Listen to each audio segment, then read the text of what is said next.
Welcome to Atheist Bulletin. I am Dr. Samaram, Atheist Center, Vijayawada. I am Pramila, Atheist Center, Vijayawada. ముఖ్యాంశాలు. నాస్తిక ఆర్థిక శాస్త్రం అంటే ఆర్థిక సమానత్వం. ప్రముఖ నాస్తికులు ఘోర అతీత శక్తులనేవి లేనే లేవు. మహత్యాల పేరిట బాబాలు చేసేవన్నీ గారడీ ట్రిక్కులే. మహత్యాల పేరిట బాబాలు చేసే మాయలు మంత్రాలని బట్టబయలు చేసిన హేతువాది బసవ ప్రేమానంద్. కులం తక్కువ వాళ్ళని పెళ్లి చేసుకుంటే పుట్టే పిల్లలు కులం తక్కువ బుద్ధులతో ఉంటారనడం అగ్రకులస్తుల అహంకారమే. డాక్టర్ సమరం. ప్రజలు యజమానులు, మంత్రులు సేవకులు. ఆడంబర రహిత పాలనతో అవినీతికి చెక్ పడుతుంది. నాస్తిక కేంద్రం. సెక్యులర్ దేశంలో ప్రభుత్వ వ్యవహారాల్లో, విద్యాలయాల్లో కులం, మతం కాలమ్స్ని కొనసాగించడం లౌకిక రాజ్యాంగ ప్రాథమిక సూత్రాన్ని ఉల్లంఘించడమే. డాక్టర్ సమరం. సామాజిక చైతన్యానికి ప్రతీకగా ఉన్న డాక్టర్ సమరం యూట్యూబ్ ఛానల్స్. ముఖ్యాంశాలు చూశారు కదా, ఇక వివరాల్లోకి వెళ్దాం. డాక్టర్ గారు, నాస్తిక ఆర్థిక శాస్త్రం అంటే ఆర్థిక సమానత్వం అన్న గోరాగారి మాటలను కాస్త వివరించండి. నిజమేనమ్మా, గోరా గారు నాస్తికత్వాన్ని ఒక జీవిత విధానంగా రూపొందించారు. ఇంతవరకు నాస్తికత్వం అంటే ఒక నెగిటివ్ ఆస్పెక్ట్లో దేవుడు లేడు, లేదండి బాబాలు చేసే మోసాలు, ఈ రకంగా నెగిటివ్ ఆస్పెక్ట్లోనే వచ్చాయి. కానీ అలా కాదు. నాస్తికత్వం అనేది ఒక జీవిత విధానము. ఆస్తికత్వం ఒక జీవిత విధానం. పుట్టిన దగ్గర నుంచి చనిపోయే వరకు ఆ జీవితంలో ప్రతి రంగాన్ని, ప్రతి విషయాన్ని ఆస్తికత్వంలో ఇలా ఉండాలి, అలా ఉండాలని నిర్దేశించాయి. అన్ని రంగాల్లో కూడా, అది నైతిక రంగం కావచ్చు, ఆర్థిక రంగం కావచ్చు, సామాజిక రంగం కావచ్చు, ఏ రంగం తీసుకో, అన్ని రంగాల్లో కూడా ఆస్తిక జీవన విధానం ఎలా ఉండాలని వాళ్ళు ఒక రంగం చేశారు. ఆరగైన గోరా గారు ఏం చేశారంటే, నాస్తికత్వం ఆస్తికత్వం కంటే మెరుగైన జీవన విధానం. మెరుగైన జీవన విధానం దేనికంటే? ఆస్తికత్వం కంటే. అంచేత ఒక జీవన విధానం అన్నారు కనుక అన్ని రంగాల్లో, అది అన్ని రకాల శాస్త్రాల్లో, అది ఆర్థిక శాస్త్రం కావచ్చు, సాంకేతిక శాస్త్రం కావచ్చు, రాజకీయ శాస్త్రం కావచ్చు, ఏ శాస్త్రం అన్నిట్లోనూ నాస్తికత్వం నాశనపడదు.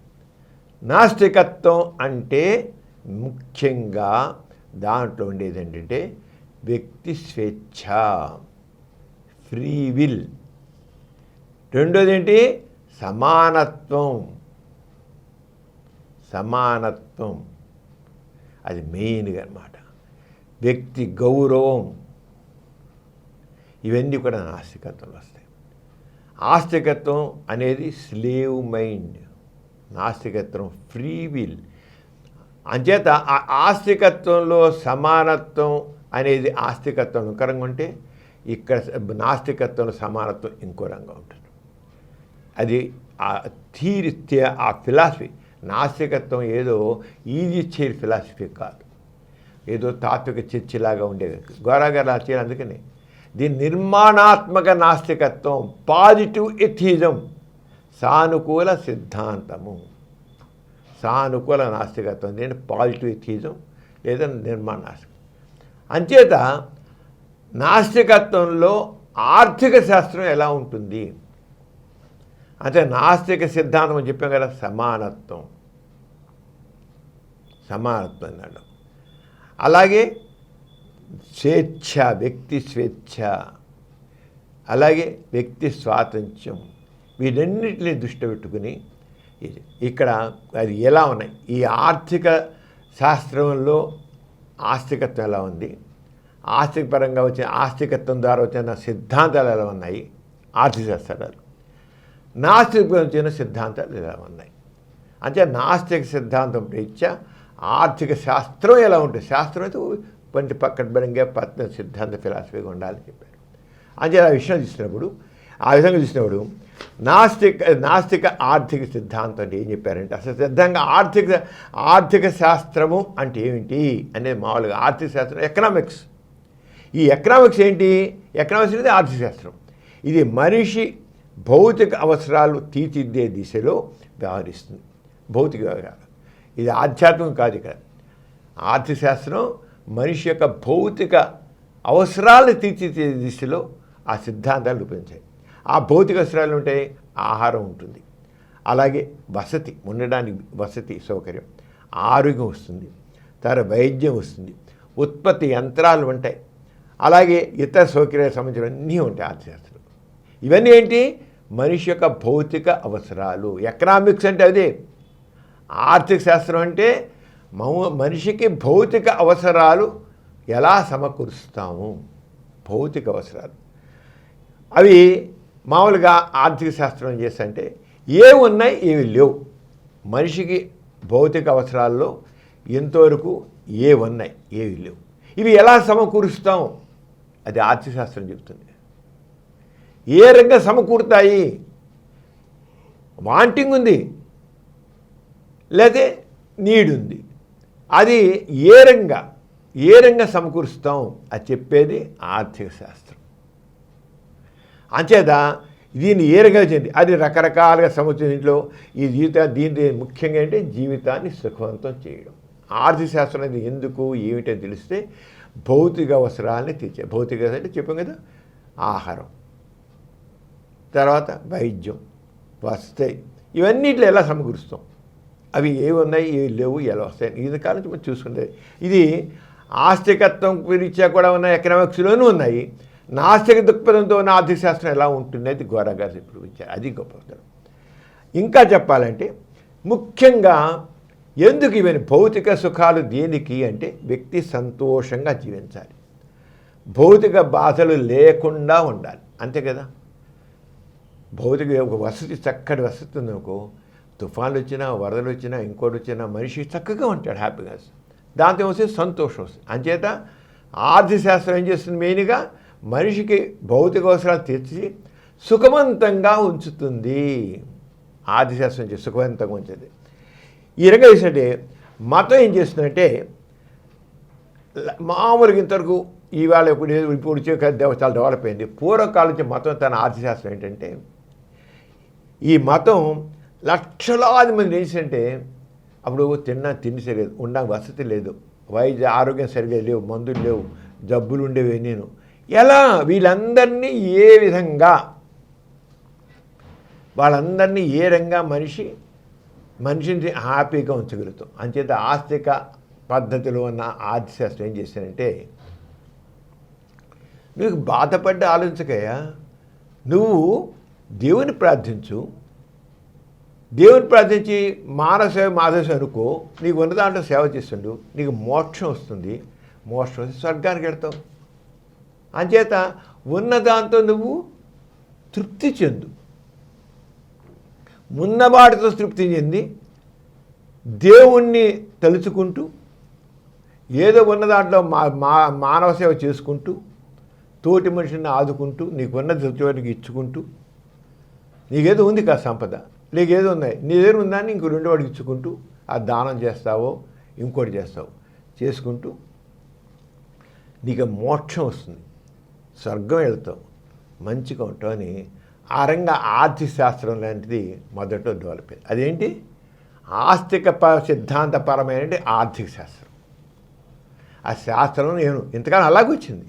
అందుకే వచ్చింది దానాలు, దయ, భిక్ష. ఆ రంగా ఏంటి? సమాజంలో అవసరాలని, నీడ్స్ని, లూట్లని సరిదిద్దడానికి ఆస్తిక ధోరణిలో ఆర్థిక శాస్త్రం వచ్చింది. కానీ ఇది ఇలా ఉన్నంతకాలం దానం చేయి, ధనికుడు ఉన్నాడు, వాడు డబ్బులు దానం చేసానుకో పేదరికం తగ్గుతుంది, కొంత పేదలను ఆదుకుంటారు, తగ్గడం పేదలను ఆదుకుంటాడు, వాడి నీడ్స్ వాడికి పూట కడుపు భోజనం వస్తుంది, ఇప్పుడు అన్నదానం చేస్తారు, భోజనం లేని ఒక పూట అన్నం పెడితే కాస్త బాధగా ఉంటారు. అంత మాత్రం పేదరికం పోతుందా? పేదరికం పోదు. పేదరికం అలాగే ఉంటుంది, కానీ కొంత ఆదుకుంటాం. అంచేత ఆస్తిక రీత్యా ఉన్నటువంటి ఆర్థిక విధానాలు పేదవాడిని పేదగా ఉంచుతాయి, ధనికుడిని ధనికుడిగా ఉంచుతాయి. అది కరెక్ట్ కాదు. కానీ ఈ వ్యవసాయం కానీ, వ్యవసాయ ప్రగతి కానీ, సాంకేతిక ప్రగతి కానీ వీటన్నిటితో ఏం చేస్తుందంటే ఇప్పుడు అంతా వచ్చే కనుక అందరికీ వీలైనంత వరకు సమానమైన అవకాశాలు, సమాన సుఖాలు వచ్చేట్లుగా జరుగుతుంది. అక్కడ మనిషి దీంట్లో అంటే ఆస్తికి దాంట్లోనేమో దాతృత్వం, కానీ పేదవాడు ఉంటాడు, ధనికుడు ఉంటాడు. నాస్తికత్వం కాదు. నాస్తికత్వంలో సమానత్వం. ఆస్తికి దాంట్లో ధనవంతులాగా ఉంటాడు, పేదవాడుగా ఉంటాడు. నాస్తికత్వంలో మాత్రం ఇద్దరికీ ఆర్థిక సమానత్వం. ఇక్కడ నాస్తిక ఘోరగా చెప్పింది ఏంటంటే నాస్తికత్వంలో యొక్క ఆర్థిక సిద్ధాంతం ప్రధానం ఏంటంటే ఆర్థిక సమానత్వం. అంటే అతి ధనవంతులు ఉండరు, అతి పేదవాళ్ళు ఉండరు, దాదాపు అందరికీ సమానమైన అవకాశాలు అందరికీ ఉంటాయి. అంతేగాని దానము, భిక్ష, దయ ఇవి కాదు. అందరికీ తప్పకుండా అన్నీ అందాలి. అది ఆర్థిక శాస్త్రం. ఎంత స్పష్టంగా గోరగా చెప్పారు. అంచేత ఈ విషయంలో తరతరాలుగా జరిగాక 2 రకాల సిద్ధాంతాలు వచ్చాయి. ఒకటేంటంటే మార్క్సిజం. మార్క్సిజం ఏం చేసినంటే మార్క్సిజంలో ఆర్థిక సిద్ధాంతం ఉంది బాగా. ఆర్థిక సిద్ధాంతం మార్క్సిజం అంటారు. రెండవది గాంధీజం. అది గాంధీజం దాంట్లో అంటే ట్రస్టీషిప్ అని మెయిన్గా. అంటే అది మెయిన్గా గాంధీ ఏం చేశారంటే ట్రస్టీషిప్ ఏం చేశారంటే ధనవంతుడు తన యొక్క సంపదకి యజమాని మాత్రమే కానీ అతనిది కాదు. సంపద అతని చేతులు ఉండొచ్చు, కానీ నలుగురికి అతను దాన్ని ఇచ్చేయాలి. తను కేవలం దాన్ని చూసే వ్యక్తే. తన చేతిలో 100 ఎకరాలున్నా 100 ఎకరాలకు తన యజమాని అనుకోకూడదు. 100 ఎకరాలని తక్కిన వాళ్ళందరికీ సమానంగా సుఖం వచ్చేట్లుగా ఇవ్వాలి. ట్రస్టీషిప్. ట్రస్ట్లు అంటాం. ట్రస్ట్ అంటే అందరూ తెలియదు. మార్క్సిజం ఏం చేశారంటే మార్క్సిజం అది విప్లవాత్మకమైనది. సంపదను సృష్టించేటువంటి యంత్రాంగాన్ని అంతటినీ, వ్యవస్థనంతటినీ ప్రభుత్వపరం చేసేసారు. ఒక ప్రభుత్వం, ఒక వ్యవస్థ. ఆ ప్రభుత్వం ఏం చేసిందంటే ఆ సంపదనంతనే ప్రభుత్వం తన అధీనంలో పెట్టుకుని ఫ్యాక్టరీలు కావచ్చు, ఏదైనా కావచ్చు, ల్యాండ్ కావచ్చు, ఏంటి కావచ్చు, అంత ప్రభుత్వం కంట్రోల్ చేసి అక్కడ వచ్చే సంపదని అందరికీ సమానంగా పంచింది. వీలెంతో సమానంగా పంచింది. ఆ రంగా ఒక విప్లవాత్మకమైన దృక్పథంలో మార్క్సిజం ఏం చేసిందంటే మొత్తం అంతా కేంద్రీకృతం అయిపోయింది. ఆర్థిక విధానం అంతా కూడా కేంద్రీకృతమైంది. ఒక చేతిలో, ఒక ప్రభుత్వం చేతిలో, ఒక వ్యక్తి చేతిలో, ఒక వ్యవస్థ చేతిలో, ఒక సిద్ధాంత చేతిలో అది కేంద్రీకృతం అయిపోయింది. అది అంత మొత్తం ఈ ఊళ్ళో ఉన్న ఫ్యాక్టరీలన్నీ ప్రభుత్వపరంగానే ఉంటాయి. ఇక్కడున్న బస్సులన్నీ ప్రభుత్వపరంగానే ఉంటాయి. ఇక్కడ ఇళ్ళన్నీ ప్రభుత్వపరంగానే ఉంటాయి. ప్రభుత్వ అధీనాలు ఉంటాయి. వాళ్ళు అవసరమైనందరికీ సమానంగా పంచుతారు. అది ఆ రంగా మార్క్సిజం సమానతను తీసుకున్నాడు. అయితే నియంతృత్వం ఉంది మార్క్సిజంలో. నోరు మూసుకో, నువ్వు పని చేయి, నేను ఇంత కష్టపడ్డా అంచేది నాకు ఇదంతా నాదే అంటే కుదరదు. నేను కష్టపడ్డా ఎక్కువ అంచేది సంపద నాదే అంటాడు మామూలుగా ధనవంతుడు అయితే. నో, నీకు కష్టపడితే నీకెంత ఒక భార్య, ఒక పిల్లలు ఉన్నారు, నీకు ఇంతే సంపద. వాడికి భార్య ఉంది, 4 పిల్లలు ఉన్నాడు, వాడికి ఎక్కువ కావాలి, నీకంటే ఎక్కువ కావాలి. వాడికి నాకు తిండి కావాలి, వాడికి నాకు ఇల్లు వసతి ఎక్కువ కావాలి. మాట్లాడుకుంటూ ఉంటుంది నియంతృత్వం. మార్క్సిజంలో నియంతృత్వం ఉంటుంది. దీంట్లో గాంధీజంలో ఏం చేశారంటే ట్రస్టీషిప్లో నీ సంపద నీది అవ్వచ్చు, కానీ అది నీ అధీనంలో ఉంటుంది, కానీ నువ్వు అందరికీ సమానంగా దాని నుంచి వచ్చేటి సంపదని, దాని నుంచి వచ్చే రిజల్ట్ని అందరికీ పంచు అని గాంధీ చెప్పారు. ట్రస్టీషిప్ అంటారు. ఈ రంగా ఈ 2 రకాల సిద్ధాంతాలు వచ్చాయి. అయితే ఒక దాంట్లో ఏంటైపోయింది, నియంతృత్వం, ఇంకో దాంట్లో స్వేచ్ఛ ఉంది. కానీ గాంధీ ఒక విషయం చెప్పాడు. ధనవంతులు తమ అధికారాన్ని స్వచ్ఛందంగా వదులుకోవడం, ఉమ్మడి ప్రయోజనం కోసం పంచుకోవడం తప్పదు. నీ దగ్గర సంపద ఉంది, చాలా ఉత్పాదక యంత్రాలు ఉన్నాయి నీ దగ్గర, నీ దగ్గర భూమి ఉంది, నీ భూమి నుంచి వ్యవసాయం ద్వారా కావాల్సినంత ఉత్పత్తి వస్తుంది, ఆడగానే ఈ విధంగా యంత్రాలు ఉన్నాయి, ఫ్యాక్టరీ ఉంది, ఫ్యాక్టరీ ద్వారా ఇంత సంపద వస్తుంది.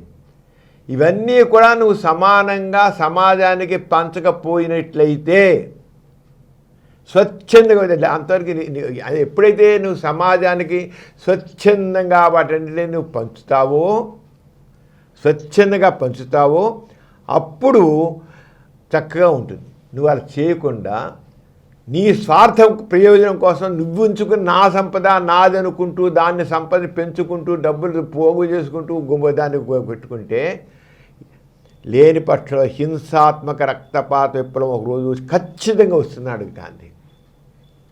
గాంధీ చేశాడు, నియంత్రితం పనికిరాదు, కానీ నీ దగ్గర ఉన్నటువంటి సంపదని సమాజపరంగా ఉపయోగించు, నువ్వు అక్కడే అనిపించవద్దు, ఎవరిని ఆధిపత్యం చేయదు. నువ్వు నీ ఫ్యాక్టరీని ఉంచుకో, కానీ నీ ఫ్యాక్టరీ మీద వచ్చే ఫలితాలని నీ దగ్గర పనిచేసే వర్కర్లందరికీ పంచిపెట్టు, నీ చుట్టూదనాలకి పంచిపెట్టు, నీకు కావాల్సిన తీసుకో. ఫ్యాక్టరీ నీ పెట్టి ఉంటుంది, సంతోషించు, అబ్బా ఇంత ఫ్యాక్టరీ చేశాను, ఇదంతా నాది అని సంతోషించి బాగుంది.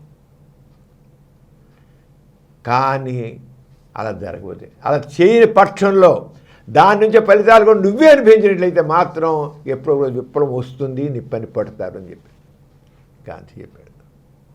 కానీ గాంధీ అంత చెప్పిన కూడా గాంధీ ఎక్కువ స్వాతంత్ర్యంలో ఎక్కువ భాగస్వామి అయిపోవడంతో అయిపోయినాడు. స్వాతంత్ర్యం అవ్వడంతో గాంధీ ఉన్నప్పుడంతా మరి మన దేశాన్ని స్వాతంత్ర్యం కోసం పోరాటం చేశాడు కనుక ఆ ట్రస్టీషిప్ సిద్ధాంతం దేనైతే ఆయన డెవలప్ చేశారో, ఆ జవహర్లాల్ బజాజ్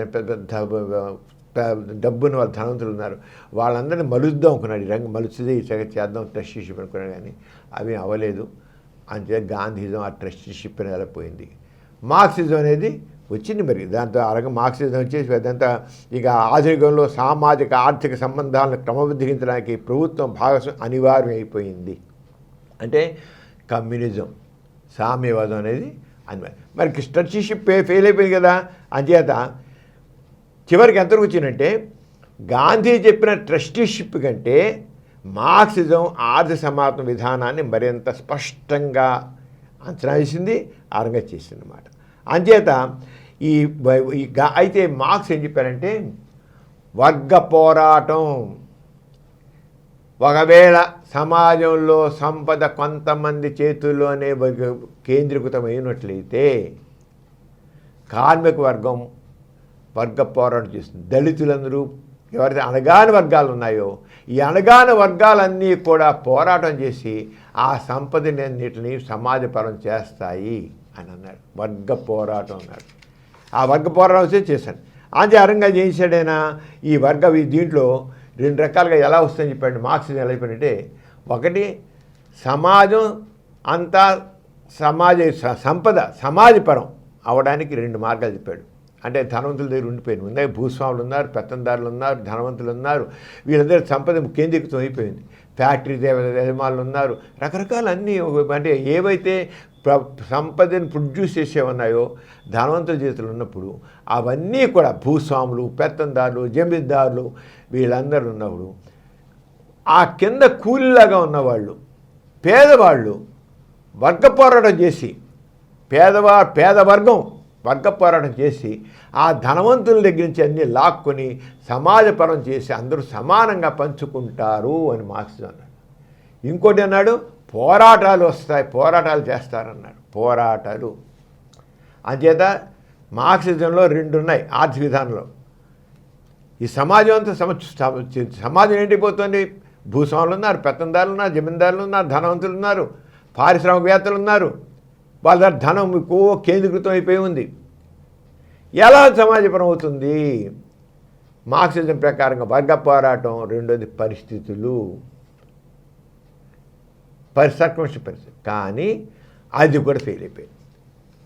అసలు ఇంత వర్గ పోరాటం ద్వారా నీకు ఎక్కడ మార్క్సిజం అమలులోకి రాలా.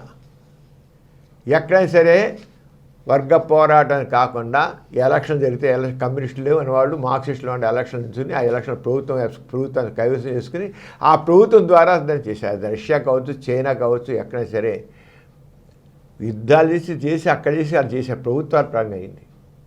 ప్రజలు చేయలేదు. ప్రజల్లో ఆ రంగం అరే పరిస్థితులు అంటారు. పరిస్థితులు అన్నట్లయితే గొరగారికి ఇదే చెప్తున్నారు.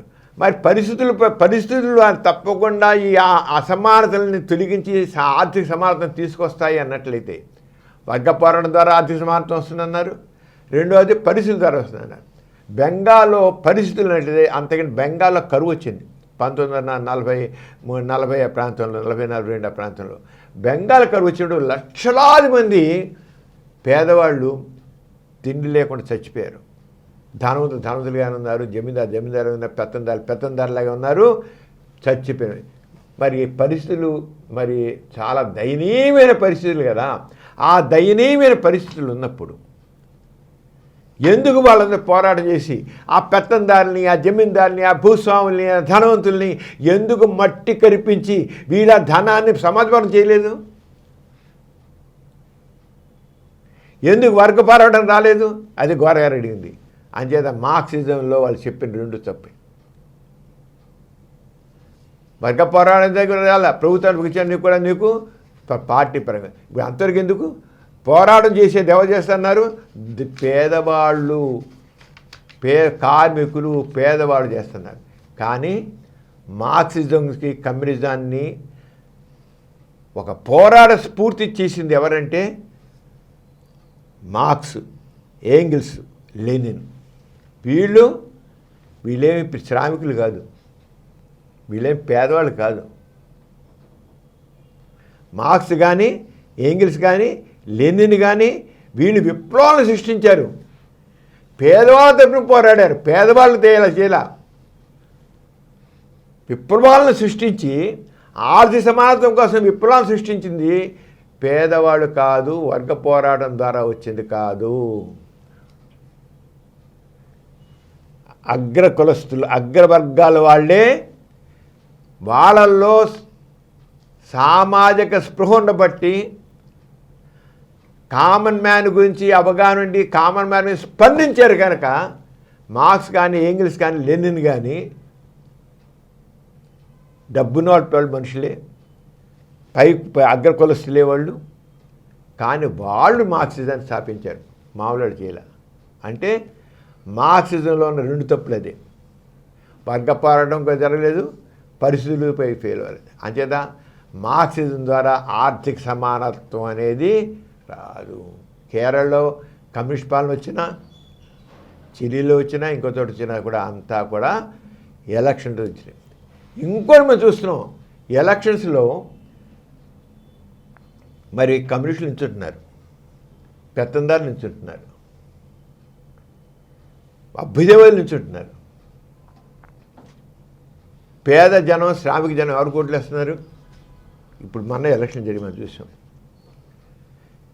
పెత్తందారులు ఎవరైతే డబ్బులు ఇచ్చారో వాళ్ళకి ఓట్లు వేసి వాళ్ళు గెలిపించారు. ఎవరైతే కోట్లు ఖర్చు పెట్టారో వాళ్ళకు ఓట్లేసి వాళ్ళే గెలిపించారు. వర్గ పోరాటం ఎక్కడుంది? పరిస్థితులు ఎక్కడున్నాయి? అంటే ఆర్థిక సమానత సాధనలో వర్గ పోరాటాలు పరిస్థితులు అనేది కాదు మనకు కావాల్సిన ఆర్థిక సమానత. అందుకని గోరా గారు ఏం చెప్పారంటే ఆర్థిక సమానత రావడానికి రాజకీయ శక్తి కావాలి. మార్క్సిస్టులు వర్గ పోరాటాల కోసం నినాదాలు ఇచ్చిన, పరిస్థితులు వచ్చి మార్పు వస్తుందంటూ వెయిట్ చేసిన వేస్టు. ఆ రంగా ఆర్థిక సమానత్వం రాదు. ఆర్థిక సమానత్వం ఎలా వస్తుంది? రాజకీయ శక్తిని, ప్రజల్లో రాజకీయ చైతన్యాన్ని, ప్రజల్లో ఆర్థిక సమానత్వాన్ని, ఆ భావం తీసుకొచ్చి సామాజిక చైతన్యం తీసుకుని ఆర్థిక సమానత భావాన్ని పెంచి మానవులందరిలో కూడా సమానమైన సంపద అందరికీ సమానంగా ఉండాలి అనే ఒక భావాన్ని కలిగించి మనుషులందరిలోనూ చైతన్యం, ఒక వీళ్ళు వాళ్ళకి శ్రామిక వర్గానికి కదా అందరిలోనూ చైతన్యం తీసుకొస్తే డబ్బున్న వాళ్ళు డబ్బు లేని వాళ్ళందరూ కూడా దానిలో భాగస్వాములు అవుతారు. అంచేది కావాల్సిన ఏంటి? స్పృహ, రాజకీయ స్పృహ, ఆర్థిక సమానత్వం స్పృహ. లెనిన్, మార్క్స్, ఏంగిల్స్ వీళ్ళు ఆ రాజకీయ స్పృహతో ఆర్థిక సమానత్వం స్పృహతో వాళ్ళు చేశారు అంతే, వర్గ పోరాటంతో కాదు. వాళ్ళు చేసిన పోరాటం వాళ్ళు అంచేత జనసామాన్యంలో ఏం తీసుకురావాలంటే ఆర్థిక సమానత్వం కావాలి, సమాజం కావాలి, అందరూ హాయిగా ఉండాలి, ఒక్కళ్ళే సర్వసుఖాలు అనిపించడం కాదు, అది తప్పు అనేటువంటి చైతన్యాన్ని సమాజంలో కలిగించాలి. దానికి కావాల్సినటువంటి రాజకీయమైనటువంటి శక్తి. అంటే ప్రజాస్వామికం ద్వారానే ఆర్థిక సమానత్వం వస్తుంది. అంచేత నాస్తికత్వానికి పునాది ప్రజాస్వామ్యం. అంతేగాని మార్క్సిజంలో వాళ్ళు చెప్పినట్లుగా వర్గ పోరాటం కాదు, మార్క్సిజంలో చెప్పినట్లుగా పరిస్థితుల ప్రభావం కాదు. ఆ రెండిట్ల మీద కూర్చున్నట్లయితే, నమ్ముకుని కూర్చుంటే ఏనాడు కూడా ఆర్థిక సమానత్వం నెలకొనదు. సమాజంలో ఆర్థిక సమానత్వం కావాలంటే సామాజిక స్పృహ, ఆర్థిక సమానత్వం స్పృహ, రాజకీయ చైతన్యం, ప్రజాస్వామిక చైతన్యం అది కావాలి. అదే నాస్తికత్వానికి పునాది అని చెప్పారు గోరాగారు. ఆర్థిక సమానత్వం కావాల్సిందే. ఈ ఆర్థిక సమానత్వం చేయాలని చెప్పి ఎంతో స్పష్టంగా. అంచేత నాస్తిక ఆర్థిక శాస్త్రం ఆర్థిక సమస్యకు రాజకీయ విధానాన్ని అనుసరిస్తుంది. వాళ్ళలాగా వర్గ పోరాటాలు పరిస్థితులు డిపెండ్ మార్క్సిజం లాగా, అలాగే గాంధీలాగా ట్రస్టీషిప్ కాదు. ఎన్నుకుంటారు ప్రెసిడెంట్లు. ఇప్పుడు రాజకీయాలు ప్రభుత్వం ఉంది, నువ్వు ప్రభుత్వానికి కాదని చెప్పి పరిస్థితుల గురించి వర్గ పోరాటం ఎంత పోరాటం చేసినా ఒక పక్క ప్రభుత్వాలు ఉన్నాయి, ప్రజాస్వామ్య ప్రభుత్వాలు ఉన్నాయి. ఆ ప్రజాస్వామ్య ప్రభుత్వాలని ఇగ్నోర్ చేసి పట్టించుకోకుండా ఉండి మార్క్సిజం సిద్ధాంతాలని ప్రచారం చేసుకుని వర్గ పోరాటం అన్నా పరిస్థితులు వస్తే ఆ పరిస్థితులు వస్తే అంటున్నా రాదు. అందుకని చేయాల్సిన ఏంటంటే రాజకీయంగా ప్రజాస్వామిక పద్ధతిలో సామాజిక చైతన్యం తీసుకొచ్చే ప్రజలందరిలోనూ కూడా ఆ స్పృహను పెంచి ఆర్థిక సమాజం యొక్క భావాన్ని కలిగించి మనుషులందరిలో కూడా స్పృహ ఉన్నట్లయితే డబ్బున్నవాడు డబ్బు లేనివాడు కూడా సమాజం. మీరు చెప్పాం కదా, ఏంగిల్స్ కానీ మార్క్స్ కానీ లెనిన్ కానీ వీళ్ళెవరూ శ్రామిక వర్గం కాదు. శ్రామిక వర్గం కాని వాళ్ళే మార్క్సిజాన్ని ప్రచారం చేసి ఆర్థిక సమానత్వం కోసం కృషి చేశారు.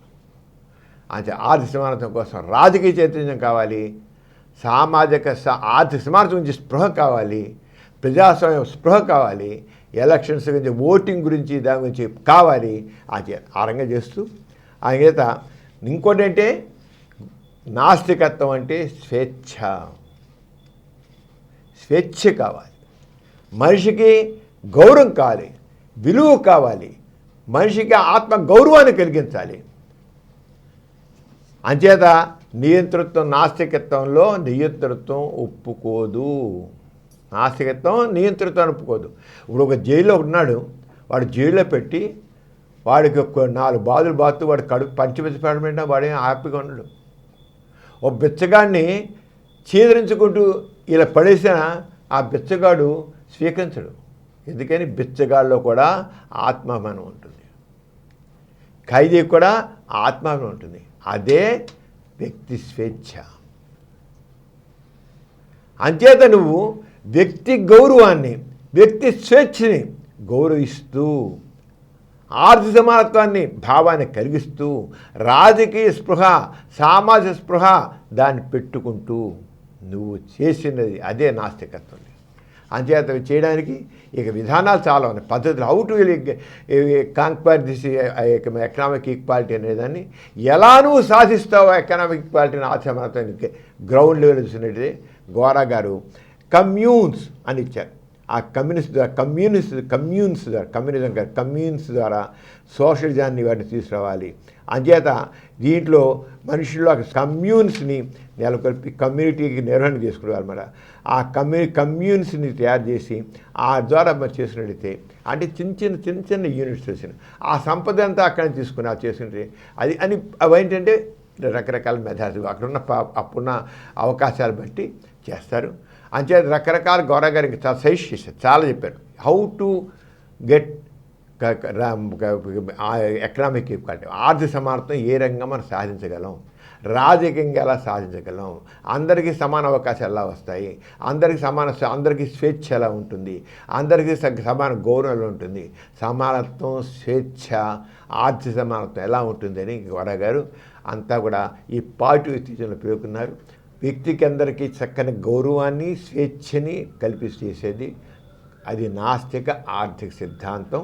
అందరూ దాని గురించి తెలుసుకోవాలి. డాక్టర్ గారు, మన ప్రతి బులెటిన్లో సామాజిక పురోభివృద్ధికి మానవ కళ్యాణానికి తోడ్పడిన ఒక ప్రముఖ మహనీయుని గురించి చెప్పుకుంటున్నాం కదా, ఈసారి ఎవరి గురించి చెబుతున్నారు? ప్రేమిల మూఢనమ్మకాల మీద, బాబాలు చేసే మోసాల మీద అవిరళ పోరాడు తెలిపినటువంటి ప్రముఖ హేతువాది నాస్తికులు అయినటువంటి బసవ ప్రేమానంద్ వారి గురించి తెలుసుకున్నాం. ఈయన బసవ ప్రేమానందు అతీత శక్తులు అనేవి లేనే లేవు, అతీత శక్తులు అనేది అబద్ధం, మహత్యాలు అనేవి లేనే లేవు, అవన్నీ అబద్ధం అని చెప్పి ఈ బాబాలు మహత్యాల పేరు చేసేవన్నీ కూడా గారడి ట్రిక్కులే. ఓ విభూ సృష్టిస్తున్నాడన్నా, నోడు నుంచి ఒక శివలింగం తీస్తున్నాడన్నా, లేదా చేతుల నుంచి ఒక ఉంగరం ఇస్తున్నాడన్నా, ఒక చిన్న చేను ఇస్తున్నాడన్నా, ఇవన్నీ గారడి ట్రిక్కులు తప్ప ఎక్కడ శూన్యుల నుంచి సృష్టించేవి లేవు. జనాల్ని బురిడి కొట్టించడానికి తప్ప ఇవన్నీ ఇంకేం కాదు. ఈ బాబాలందరూ కూడా 420 గాళ్ళే. ఎవరైనా సరే ఆధ్యాత్మిక పేరు చెప్పుకుని దేవుని పేరు చెప్పుకుని మహత్యాలు చేస్తున్నారంటే అది ఆధ్యాత్మికం కాదు, ఇంకోటి కాదు, అది మోసగాళ్ళ ఇది అంతే. చెప్పుకో, మామూలుగా ఆధ్యాత్మికం చెప్పుకో, ఏదో ఆత్మ పరమాత్మ మనిషికి పరమాత్మకి సంబంధం చెప్పుకో, నీ సిద్ధాంతం చెప్పుకో. కానీ ఈ మహత్యాలపేట ఉంగరాలు సృష్టించి, విభూతులు సృష్టించి, ఏదో చైన్స్ సృష్టించి ఇచ్చి ఆహానాలు ఇంత మహత్యం ఉంది, నేను నాలో ఎంతో దైవశక్తిని చెప్పడం అనేది చూసావా, ఆ ఆధ్యాత్మికమని చెప్పేదానికి అంత అబద్ధము. చెప్పేవాడు ప్రతివాడు చెప్పుకోవచ్చు, వాడు సిద్ధాంతం చెప్పుకోవచ్చు, ఎవరి సిద్ధాంతం వాడు చెప్పుకోవచ్చు, ఎవరి ఫిలాసఫీ చెప్పుకోవచ్చు, వాడు నమ్మిన ఫిలాసఫీ చెప్పుకోవచ్చు, దానికేంది. కానీ ఎందుకు నువ్వు నీ ఫిలాసఫీ కోసం చెప్పడం కోసం అని జనాల్ని నమ్మించడం కోసం అని ఈ గాడి ట్రిక్కులు చేసి మహత్యాలు ఎందుకు జనాలు మోసం చేస్తావు? అది బసవ ప్రేమానందకి మండింది. అది యాక్చువల్ చెప్పాలంటే బసవ ప్రేమానందు ఆయన సత్యసాయిబాబాకి వాళ్ళ ఫ్యామిలీ అంతా బాగా భక్తులు, అసలు తెలియనంత దూరంగా ఉన్నందుకు చాలా భక్తులు, వాళ్ళు చాలా భక్తులు. ఏం చేశారంటే జనాలకి చదువు సరిగా లేదు, అంతే చదువు కోసం ఒక కాలేజీ పెట్టి ఇస్తే బాగుంటుంది, చదువుకుంటే మనిషి చక్కగా బాగుపడతాడు, వాడు ఉద్యోగం వస్తుంది, ఇంకోటి బతుకు బాగుపడుతుంది, అంతే కదా, చదువుకుంటే బతుకు బాగుపడుతుంది అని చెప్పి వాళ్ళకున్న 10 ఎకరాల స్థలం సత్యబాబాకి రాసిచ్చారు. కాలేజీ పెట్టు, విద్యాలయం పెట్టు, చదువు చెప్పండి, మీరు చదువు చెప్పండి, జనాలు తయారు చేయండి అని చేస్తే ఆ 10 ఎకరాల భూమి వాళ్ళకున్న 10 ఎకరాలు ఇస్తే వాళ్ళు భక్తితో ఇచ్చేశారు. మొత్తం ఇచ్చేస్తే ఎంతకీ స్కూల్ లేదు, కాలేజీ లేదు, ఏం లేదు. ఏమయ్యా ఏంటి మేము చదువు చెప్పాలి, జనాలు చదువు చెప్పాలని చెప్పేసి చదువు చెప్తే బాగుపడుతున్న బతుకులు బాగుపడతాన్ని ఇస్తే ఏమైనా సత్యసాయిబాబా ఏంటి అని అడిగితే కాలేజీ లేదు, విద్యాలయం లేదు, పోయా ఇచ్చావు, దైవానికి ఇచ్చేసి అయిపోయింది అంతే. అంతే, నీకేం అవేం మాట్లాడు, నీకు ప్రశ్నించే హక్కు లేదు, పో అన్నాడు. వీళ్ళకి మండిపోయింది. అందులో ప్రేమానందు, దయానందు వాళ్ళిద్దరు బ్రదర్స్. మరి వాళ్ళకి నిజం ఆస్తి, వాళ్ళకి రావాల్సిన ఆస్తి వాళ్ళ నాన్నగారు రాసి ఇచ్చారు. ఎంత నాన్నగారి మాట విని మన సత్యసాయి భక్తులు ఇలా చేస్తే ఇదేంటని మండిపోయింది. అమ్మో, ఎంత మోసం చేశాడు రా సత్యసాయి బాబా అనుకున్నాడు. మళ్ళీ రెండో పక్క ఎంత ఆధ్యాత్మికం మాట్లాడుతున్నాడు, ఎంత చేస్తున్నాడు, ఇవన్నీ చూస్తున్నాడు అని చెప్పి ఇంకా అక్కడి నుంచి ఇలా కాదు, ఇదంతా తెలుసుకోవాలి నేను అని చెప్పేసి హిమాలయాల్లోకి వెళ్ళాడు. అసలు ఈ ఆధ్యాత్మికం ఏంటి, ఇవన్నీ మహత్యాలంటూ ఉన్నాయా, మాయలున్నాయా, దైవశక్తి ఉందా అంటే వాళ్ళు ఇంకా పూర్తిగా తెలుసు. ఇంతవరకు మరి బాబా గారి మాటలు మా గార్డెన్లో ఉన్నారు కదా, మోసం చేశారని బాధే కానీ ఇవన్నీ లేవని ఆయన కనిపించలా. వెళ్ళి చూసి హిమాలయాల్లో ఉన్న స్వామీజీలు అక్కడ వెళ్తే నువ్వు చూస్తే ఇలా హిమాలయాల్లో వెళితే ప్రతి అడుక్కి ఆ లక్ష్మణ్ జూలా అక్కడ వెళుతుంటే వాళ్ళంతాను అడుగడుక్కి ఇవన్నీ స్వామీజీలే ఉంటారు. ప్రతి ఇల్లు స్వామీజీలే. ఆశ్చర్యపోతారు నువ్వు చూస్తే. ఆ యమునా ఒడినా గంగా నది ఒడినా వీళ్ళే ఉంటారు మొత్తం. ఇన్ని ఆశ్రమాలు చెప్పలేని ఆశ్రమాలు ఉంటాయి. అందరిని చూశాడు. చూసే ప్రతివాడు ఓరి నాయనో వీళ్ళందరూ పెద్ద మోసగాలరా అనిపించింది. వీళ్ళు చాలా ఒక్కోడు. ఆ రంగా ఆయన దాదాపు 10,000 ట్రిక్కులు, వాళ్ళ మహత్యాల పేరు చేసేటి 10,000 ట్రిక్కులు నేర్చుకున్నాడు ఆయన. 10,000. ఎవడైనా ఫలానా బాబా గారు అతీశక్తి ద్వారా ఇది చేస్తున్నాడు అంటే అలా చేస్తున్నాడు అంటే ఈయన కూడా చేసి చూపించాడు. అంటే నేను బాబాని కాదు, ఇది గాడి ట్రిక్కు. ఆయన గాడి ట్రిక్కి మిమ్మల్ని బుల్లి కొట్టిస్తున్నాడు, బెల్ట్ కొట్టిస్తున్నాడు అని చేసి బాగా తిరిగాడు ఆయన. తిరిగి తెలుసుకుని అక్కడి నుంచి ఇంకా ఆయన మారిపోయి ఆయన చేశాడంటే federation of rationalist and atheist అని ఒక ఆర్గనైజేషన్ పెట్టాడు. Federation of rationalist and atheist అని చేసి దాంతో ఇంకా మొత్తం భారతదేశంలో ప్రతి రాష్ట్రంలోనూ విస్తృతం ప్రకటించి ఈ బాబాలు అన్నవాడు ఎంతమంది బాబాలు ఉన్నారో, ఎన్ని రకాల ట్రిక్కులు చేస్తున్నారో అన్నీ చేసి చూపించి వీళ్ళందరూ మోసగాళ్ళు. ఒక సత్యసాయి గారు వీళ్ళందరూ మోసగాళ్ళే. ఇగో మీ బాబా, మీ స్వామీజీ, మీ వాడు చేసే ఇది నేను చేస్తాను చూడండి. ఏంటి మీరు బాగా ఊరు గారి పెట్టి చేస్తారు, సంపద అంతా మీ డబ్బులని వాళ్ళకి అప్పచేస్తారని చేసి విస్తృత దేశం అంతా విస్తృతంగా తిరిగేశాడు. బాగా తిరిగాడు ఈయన. ఇలాంటి ప్రేమానందు 1930 ఫిబ్రవరి 15 కేరళలోని కోజికోడ్, ఇప్పుడు కారికట్ అంటారు అన్నమాట, ఒక పారిశ్రామిక కుటుంబంలో జన్మించాడు అనమాట. చిన్న పారిశ్రామికవేత్త. ఇంకా ఈ రంగం ఉన్న అన్నీ చేసి చూసి ఆయన మామూలుగా ఉన్న మనిషి వాళ్ళు కూడా ఇదనమాట. అక్కడి నుంచి ఇంక అందరినీ స్వామీజీ నాయన నేను నమ్మను, నువ్వు చేసే ట్రిక్కులన్నీ మహత్యాలు కాదు, చెయ్యి నేను చూస్తా, నువ్వు చేయి చెప్తాను, నేను పరిశీలిస్తాను, నువ్వు ఎలా చేస్తావు నువ్వు చెప్తాను నేను అంటే ఎవడైనా విభూతి చేస్తే ఇదిగో నువ్వు ఇలా సృష్టించావు, ఇగో పట్టుకోవడం చూడు అని చెప్పడం, అన్నీ ఎక్స్పోజ్ చేయడం. ఆ రంగా ఎంతమందినో బాబాల్ని ఎక్స్పోజ్ చేసి పరిచాడు. ధైర్యంగా చంపుతా ఉన్నారు, కొంత ఎన్నో రకాలుగా చేశాడు. ఆ రంగా తన జీవితాన్ని చేసి ఇంకా అది చేసి అయినా ఎంత చేశాడంటే ఈయన దాదాపు 48 కంట్రీస్ తిరిగాడు. 48 దేశాలు తిరిగి ప్రతి అక్కడ కూడా ఉన్నారు ఇలాంటి ఎంత చేసేవాళ్ళు, వాళ్ళందరూ చేశారు. ఈయన దీంట్లో చేసి ఈయన చివరికి ఈయనంతా ప్రపంచవ్యాప్తంగా పర్యటించారు కదా. National geography, discovery, BBC channels తెలుసు కదా. నేషనల్ జాగ్రఫీ అనే ఒక ఛానల్ ఉంది, మంచి popular international channels. Discovery international channel, అలాగే బీబీసీ ఇంటర్నేషనల్. వీటన్నిటిలోనూ ఇవన్నీ చెప్పడం, ఫలానా బాబాయ్ చేస్తాడు, ఫలానా స్వామి చేస్తాడు, ఫలానా చేస్తాడు, ఇదంతా ఇంతే అని అన్నీ చేసి చూపించబడ్డాడు. వాళ్ళు విస్తృతంగా ప్రచారం చేశారు. వాళ్ళు డిస్కవరీ ఛానల్, బీబీసీ వాళ్ళు వీళ్ళందరూ కొన్నాను. దాంతో చెప్పాను. ఈయన ఇలా చేయడమే కాకుండా 1969లో ఈయన మన కొవ్వూరు గారు వస్తే ఆ కొవ్వూరు గారితో కొవ్వూరు గారు కూడా ఇలాగే ఈ రకమైన మహత్యాల వ్యతిరేక ఉద్యమం చేసి ఆయనతో పాటు కలిసి కొవ్వూరు గారితో ఆయనకు తిరిగాడు. దాదాపు 10 సంవత్సరాలకు దశాబ్దం కలపడం. కొవ్వూరు గారు 1978లో పోయారమ్మా. కోవిడ్ గారు సిలోన్ ఉండేవారు, కానీ ఇండియా అంతా తిరిగారు, అన్ని తిరిగారు. ఆయనతో పాటు ఈయన కూడా తిరిగారు.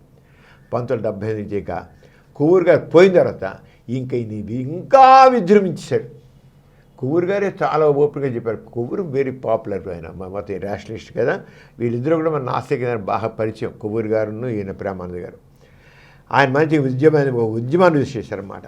చేసి ఈయన ప్రపంచంలో యూరోప్లో దేశాలన్నీ తిరిగాడు. అమెరికా, ఆస్ట్రేలియా, ఆఫ్రికా, ఈ రంగం 40 దేశాలు తిరిగాడమ్మా. చేసి ఛాలెంజ్ చేశాడు, ఎవరైనా సరే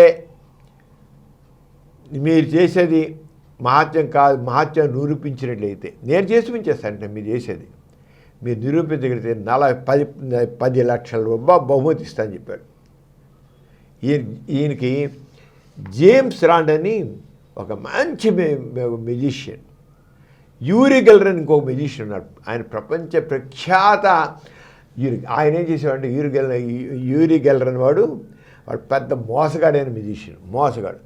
నేను ఏం చేసినా నాలో అతీత శక్తులు ఉండిపెట్టి ఏం చేస్తున్నాను. లేదా బాబాలు అయితేనేమో స్వామి కాదు ఈ చెప్పి ఈయన చేశాడు, అతీశక్తి, నాకు అతీశక్తి ఉండి అతీశక్తి ద్వారా ఇవన్నీ చేస్తున్నాను, అతీశక్తి ద్వారా చేస్తున్నాను అనేవాడు యూరి గెల్లర్ అనేవాడు. ఈ జేమ్స్ లాంటి వాడు అతిశక్తిని పాడు లేదు, జంతువులు గాలి నీరు చేస్తానని చెప్పి యూరి గెల్లర్ ఏమి చేసే అది జేమ్స్ లాంటి చేసించాడు. ఇద్దరు ప్రపంచ ప్రఖ్యాత మ్యూజిషియన్స్. యూరి గెల్లర్ ఏమో అతీశక్తుల మీద చూపించి అతీశక్తుల ద్వారా చేస్తానని మహత్యాలు చేసి చూపించేవాడు. జేమ్స్ రాండి ఏమో అంత హంబక్కని చూపించాడు. ఆ జేమ్స్ రాండి ఈయనతో కలిశాడు, ప్రేమాంతో కలిశాడు. పదా నేను నీతో ఉంటాను, తిరుగుదాం చేశాను. 45 దేశాలు తిరిగారు ఇద్దరు. తిరిగి మొత్తం చేసి చాలా విస్తృతంగా చేశారన్నమాట. ఈయన చివరికి ప్రేమానంద గారు ఆయన చేసే ట్రిక్కులన్నింటి మీద కాకుండా ముందు సత్యసాయిబాబా చేసేంత ఎంత మోసాలు, ఎన్ని దగాలు చెప్పి ఆయన సత్యసాయిబాబా అక్రమాలపై 1000 పేజీల పుస్తకం రాశాడు. సత్యసాయిబాబా ఎన్ని రకాల అక్రమాలు చేస్తున్నాడని 1000 పేజీల పుస్తకం రాశాడు. అలా కాకుండా ఈ ట్రిక్కులు ఉన్నాయి, ఈ బాబాలు ఏ బాబా ఎలాంటి ట్రిక్ చేస్తున్నాడు, ఎలా చేస్తున్నాడని చెప్పి ట్రిక్కులన్నీ వివరిస్తూ పుస్తకాలు చాలా రాశాడు.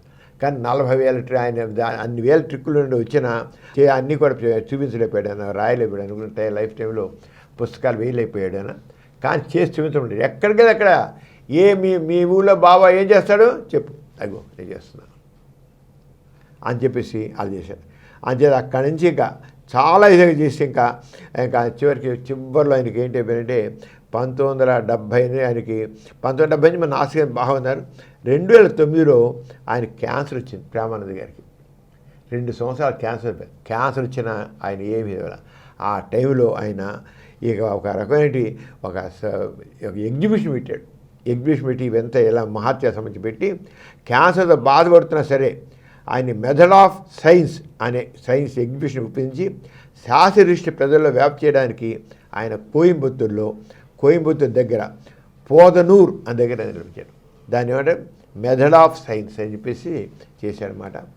అలాగే దాంట్లో స్కెప్టికల్ ఎంక్వైరీ అనే ఒక పత్రిక నిర్వహించారు. ఆయన చేసి అనేక రకాల పుస్తకాలు రాశారు. ఆయన 2009లో చివరికి బసవ ప్రేమానంద కూడా చనిపోయారు. కానీ ఒక విప్లవం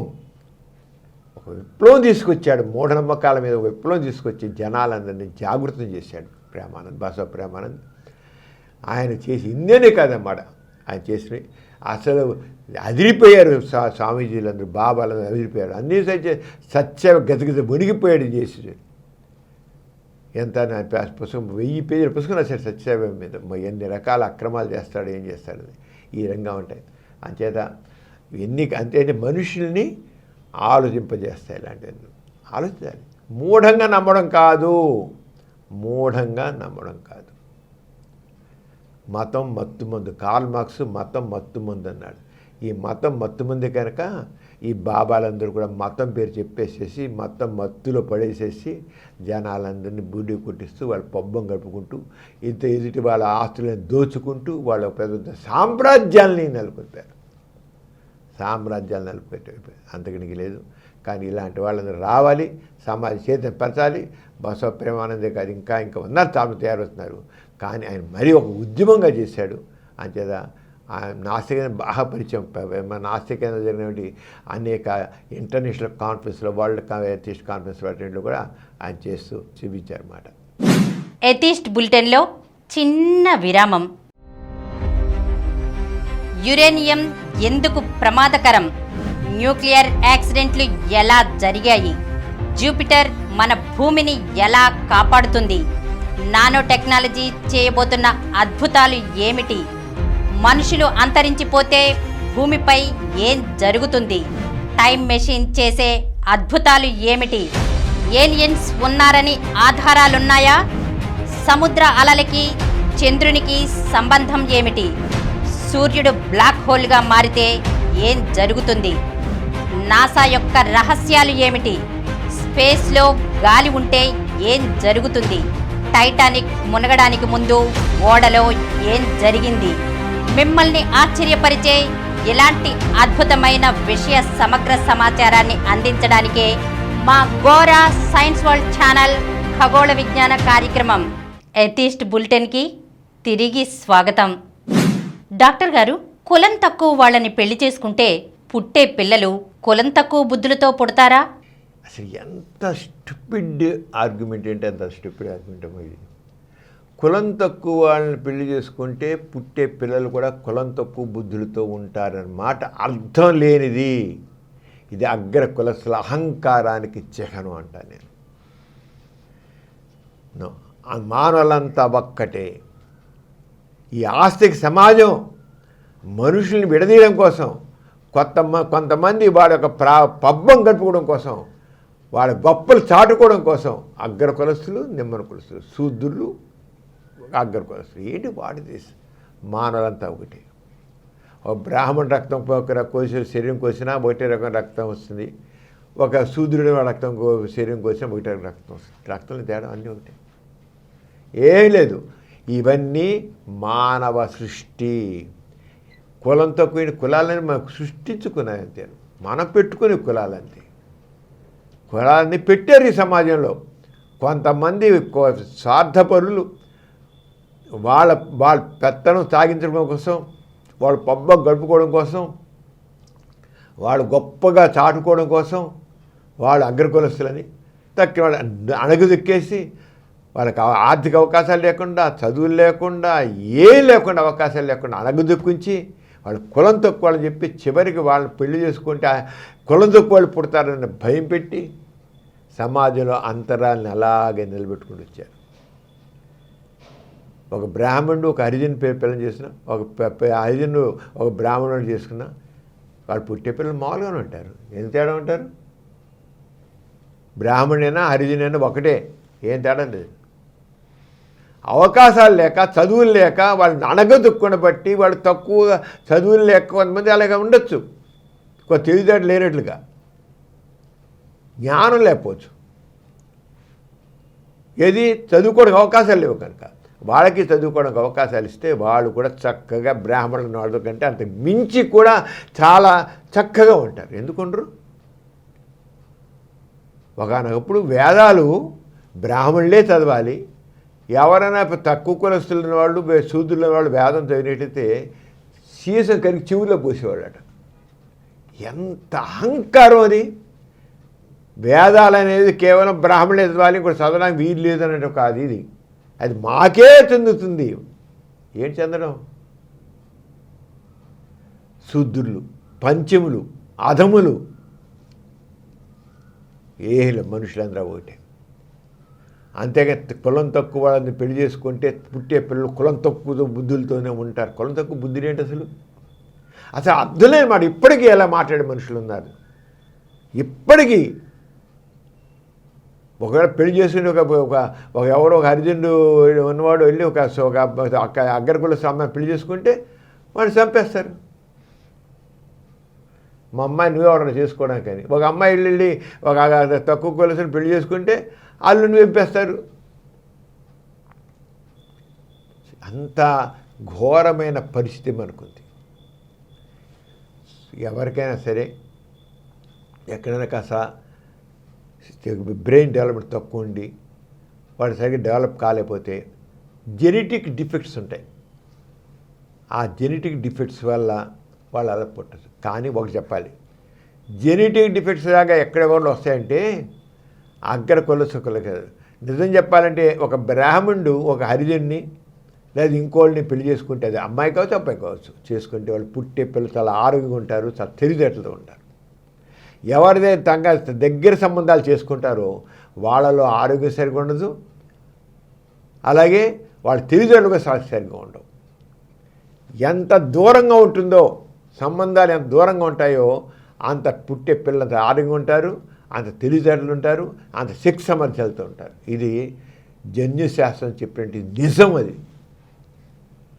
ఏంటి, అగ్ర కులస్తులు తక్కువ నిమ్మన కులస్తుల్ని పెళ్లి చేసుకున్నట్లయితే పుట్టే పిల్లలు చాలా ఆరోగ్యంగా తెలివితేటలతో శక్తి సామర్థ్యాల్లో నెంబర్ 1గా ఉంటారు. సేమ్ ఒకే కులంలో చేసుకున్నట్లయితే వాళ్ళు అంత ఇదిగా ఆరోగ్యంగా ఉండరు, ఏముండరు. కానీ అలా సాగిపోతుంది. ఎప్పుడైతే దగ్గర సంబంధాలు చేసుకుంటారో జెనెటిక్గా మ్యూటేషన్స్ వచ్చి రెసిసివ్ జీన్స్ అంటాం, అవి జనాలు అర్థం కాకపోతే తిరిగ్గా ఆ రెసిసివ్ జీన్స్ యాక్షన్కి వచ్చి బ్రెయిన్ డెవలప్మెంట్లో తేడా రావచ్చు, ఆరోగ్య తేడా రావచ్చు, వాళ్ళు చాలా అనారోగ్యంగా పుట్టచ్చు, తెలివితేటలు తక్కువగా పుట్టచ్చు. అంచేత కులాంతర వాళ్ళు, మతాంతర వాళ్ళు, దేశాంతర వాళ్ళు చేసుకున్న పిల్లలు చాలా ఆరోగ్యంగా ఉంటారు, చాలా మంచి బుద్ధులతో ఉంటారు, తక్కువ బుద్ధులతో కాదు మంచి బుద్ధులతో ఉంటారు. అంచేత తక్కువ కులం వాళ్ళని పెళ్లి చేసుకున్నట్టయితే పుట్టే పిల్లలు కూడా కులం తక్కువ బుద్ధులతో పుడతారన్నమాట. అర్థం లేనిది, చాలా అహంకారానికి సంబంధించిన విషయం. అహంకారపూరితం తప్ప దాంట్లో నిజమాత్రం లేదు. డాక్టర్ గారు, అవినీతి అంతం అవ్వాలంటే ప్రజలు యజమానులుగా, మంత్రులు సేవకులుగా ఉండే ఆడంబర రహిత పాలనతోనే సాధ్యం అంటారు. ఈ విషయంపై మీ కామెంట్ ఏమిటి? నిజమేనమ్మా. ఇదివరకంటే ఇప్పుడు ప్రస్తుతం మన తెలంగాణ ప్రభుత్వం కానివ్వండి, లేకపోతే ఇప్పుడు ఆంధ్రప్రదేశ్ ప్రభుత్వం కానీ, ప్రభుత్వాలు లేకపోయినప్పుడు ప్రజల యజమానులు, పాలకులు, సేవకులు అనే మాట ఎక్కువ మాట్లాడారు. మన తెలంగాణ కూడా మేము ప్రజల సేవకులం అన్నాడు. చివరికి ఈరోజు నిన్న మొన్న జరిగినటువంటి మన ఆంధ్రప్రదేశ్లో కూడా చంద్రబాబు నాయుడు గారు కూడా మేము మీ ప్రజల సేవకులం, మీరు యజమానులు. ప్రజలు యజమానులు, పాలకులు సేవకులు అని చెప్పారు. పవన్ కళ్యాణ్ గారు కూడా మేము తప్పు చేస్తే మాకు చెక్ చేయండి, మళ్ళీ అడగండి, మమ్మల్ని నిలబెట్టి అడగండి అన్నాడు ఆయన. ఎంత మార్పు వచ్చింది? కారణం అంటే ప్రజల చైతన్యం వస్తుంది. పూర్వకాలాగా ఆటలు సాగో. ఇప్పుడు మన ఎలక్షన్లు చూసాం కదా, ప్రజలు ఎలా ఓటేశారో.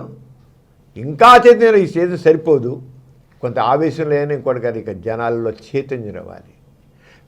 ఎప్పుడైతే ఓటర్లో చైతన్యం వస్తుందో పాలన సక్రమంగా ఉంటుంది. ఇప్పటికీ డబ్బులు పెట్టి ఓట్లు కొనుక్కోవడం. పూర్వకాలం అయితే డబ్బులు అయితే ఓట్లు కొనుక్కున్నప్పుడు డబ్బులు పుచ్చుకునే వాళ్ళు వాడికి ప్రమాణం చేసి దేవుడిని చేస్తాం, పిల్లల మీద చేసి డబ్బులు ఇచ్చేవాళ్ళు, ఓట్లు కొనుక్కోవాళ్ళు, అలాగే వేసేవాళ్ళు. ఇప్పుడు డబ్బులు పుచ్చుకున్న వాళ్ళు ఇష్టాలు ఓట్లు వేస్తున్నారు. మారిపోయింది ప్రజలు. వాళ్ళు ఇస్తున్నారు పుచ్చుకోవడం, మన ఇష్టాలు ఓటేస్తామని చెప్పి. లేదు, ఇద్దరి దగ్గర డబ్బులు పుచ్చుకుంటున్నారు. ఇది ఎవరు చెప్తున్నారు? ఎలక్షన్లు నిల్చోవాలంటే, ఒక ఎమ్మెల్యేగా నిల్చోవాలంటే 70 కోట్లు, 80 కోట్లు, 100 కోట్లు, 200 కోట్లు ఖర్చు పెడుతున్నారు. ఏంటిది? ఎందుకోసం? పదవి అనేది ఒక ఆడంబరంగా ఉంటుంది, ఒక అధికారం ఉంటుంది. మన అధికారం చలాయించడానికి ఉంటుంది అనుకుంటున్నారు. మరి ఏమన్నారు అక్కడ రేవంత్ రెడ్డి గారు కానీ, మరి ఇక్కడ చంద్రబాబు నాయుడు గారు అన్నారు, మేము మీ సేవకులం అన్నారు. పవన్ కళ్యాణ్ గారు ఏమన్నారు? మేము తప్పు చేస్తే మేము చెక్ చేయండి, పట్టుకోండి, నిర్దీయడం వల్ల అన్నాడు ఆయన. అంటే ప్రజల్లోకి వచ్చిన చైతన్యాన్ని, ప్రజల్లో వచ్చిన దాన్ని గుర్తించారు వీళ్ళు. కానీ ఇప్పటికీ డబ్బులు ఖర్చు పెట్టి మన మంత్రులయ్యి ఆడంబరంగా చెయ్యండి. మనం నడుస్తుంటే వెనకాతల 10 కార్లు వెళ్తాయి.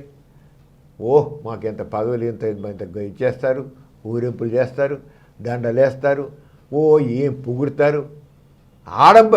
ఆడంబరం కోసం ఇంత ఖర్చు పెడతాను.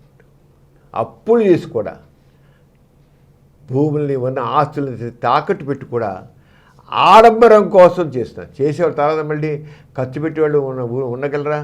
డబ్బులు కావాలి కదా, వాళ్ళు తాకట్టు పెట్టారు కదా, అప్పులు ఇచ్చారు కదా. అంచేత గెలిచిన తర్వాత వాడు ఒక 100 కోట్లు ఖర్చు పెడితే 10,000 కోట్లు సంపాదిస్తున్నారు.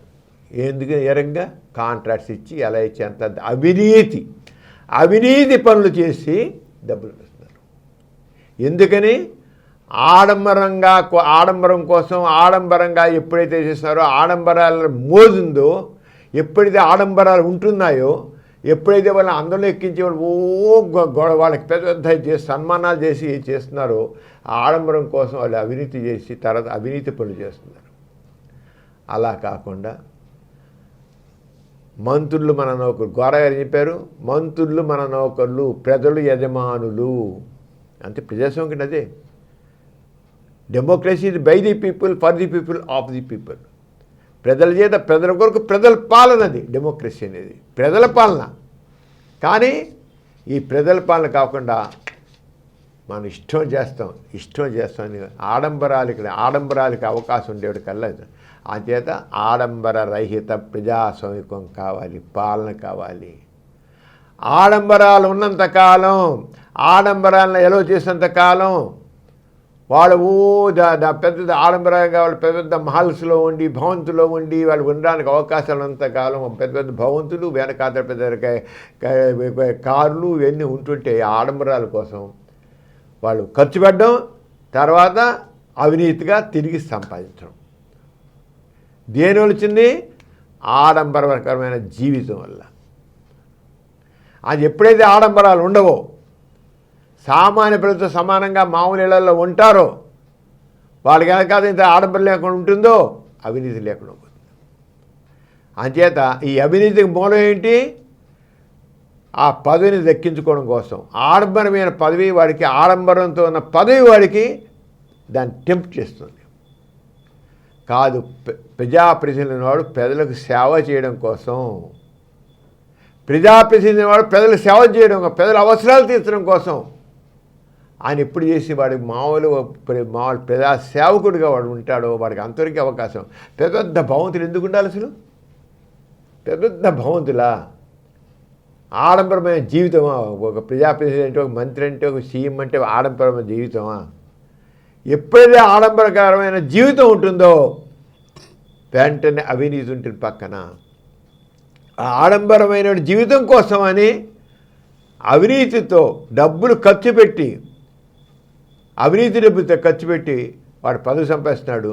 మళ్ళీ ఆ పదవి ద్వారానే మళ్ళీ అవినీతి చేసి, కాంట్రాక్టులు ఇచ్చి, అవి ఇచ్చి, ఇవి చేసి, తప్పుడు పనులను చేసి మళ్ళీ డబ్బులు సంపాదిస్తున్నారు. అంచేత అవినీతి పోవాలంటే ఆడంబరరహితమైన పాలన ఉండాలి, ఆడంబరాలు లేకుండా ఉండాలి.